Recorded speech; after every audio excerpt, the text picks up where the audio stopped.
Jina naitwa Faraji Taratibu. Mimi ni wakili wa kujitegemea, kwa maana kwamba wakili wa mahakama kuu pamoja na mahakama zingine zote za chini. Lakini pia mimi ni kada mtiifu wa Chama cha Mapinduzi. Sasa kama nilivyosema kwamba nimewaita hapa, wote tunajua kwamba mwaka huu 2025 ni mwaka wa uchaguzi. Na pia kabla sijaendelea kuzungumza ninachotaka kuzungumza, nitaka tu niwakumbushe kwamba ibara ya 5 ya katiba ya Chama cha Mapinduzi inazungumzia malengo na madhumuni ya Chama cha Mapinduzi, ambayo ni kushinda uchaguzi mkuu na uchaguzi wa serikali za mitaa kwa Tanzania bara na Tanzania visiwani. Sasa kama nilivyotangulia kusema kwamba huu ni mwaka wa uchaguzi, na kama tunavyoona katika vyombo mbalimbali vya habari, chama chetu pendwa, chama mama, Chama cha Mapinduzi kimeshafungua dirisha, kwa maana kwamba mchakato wa ndani wa uchaguzi umekwisha kuanza, ambapo mchakato huo unaanza rasmi leo tarehe 28 ya mwezi wa 6 mwaka 2025 na unatarajia kumalizika tarehe 2 mwezi wa 7 mwaka 2025. Kwa hiyo ndugu zangu waandishi wa habari, nimewaita katika kikao hiki, conference hii fupi, ili niwaeleze jambo kuhusiana na uchaguzi huo wa mwaka 2025.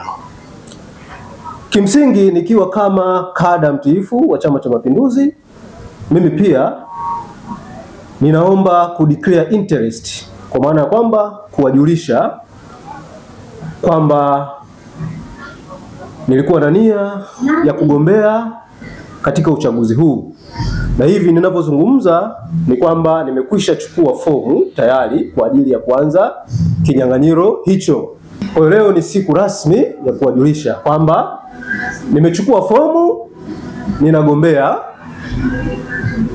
na nafasi ninayogombea ni ya udiwani, kwa maana kwamba nafasi ya udiwani kwa kata hii ya Nachingwea hapa mjini. Naitwa Mkwele na natokea Alpha TV. Swali langu la kwanza, nitakuwa na maswali mawili. Swali la kwanza ni kwa nini umefikiria kuchukua kugombea udiwani? Kwa nini umeamua kuchukua fomu ya kugombea udiwani na sio kuchukua fomu ya kugombea ubunge? Tukiwa tunaamini kwamba inawezekana ukawa na uwezo mkubwa kwenye nafasi hiyo ya ubunge, lakini wewe umeona uende moja kwa moja kwenye udiwani. Hilo ni swali langu la kwanza. Lakini swali langu la pili, kama ambavyo tunafahamu baadhi ya waandishi na watu wengine, ni kwamba umekuwa ukihudumu kwenye Chama cha Mapinduzi kama mwanasheria wa chama.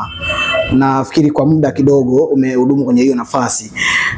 Swali langu sasa linakuja linajikita kwamba dhamira kule kwenye wanasheria wa chama utaondokana nao kwa sababu ya kuwa diwani, au bado kule nafasi ya wanasheria itaendelea kuwepo wakati na huko pia unaendelea kuwepo kama mgombea wa udiwani?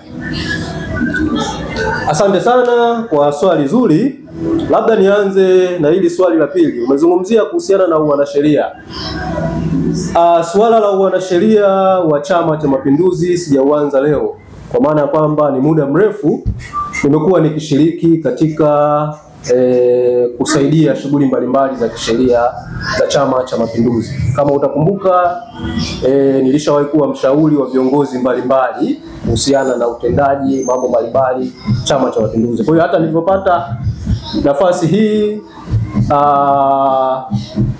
ya kukabidhiwa mkoa huu wa Lindi nikiwa kama mwanasheria, ni katika ile kuendeleza kujitolea kwangu katika Chama cha Mapinduzi. Kwa hiyo na nafasi hii kwa sababu haina kikomo, maana yake ni kwamba sitaweza kuachana nayo.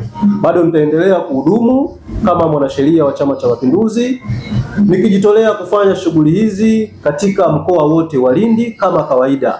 Lakini pia kama nitafanikiwa kuteuliwa na kuipeperusha kupeperusha bendera ya chama changu cha Mapinduzi na mwisho wa siku kufanikiwa kuwa diwani wa kata hii ya Nachingwea, bado nitaendelea kukitumikia chama kwa nafasi hiyo ya wanasheria wilaya ya Nachingwea na mkoa wa Lindi kwa ujumla. Kwa niseme kwamba kwa nafasi hii ya wanasheria wa mkoa wa Lindi, kwa sababu ni nafasi ya kujitolea, haikomi mpaka hapo labda nitakapopata maelekezo mengine kutoka kwa viongozi wangu.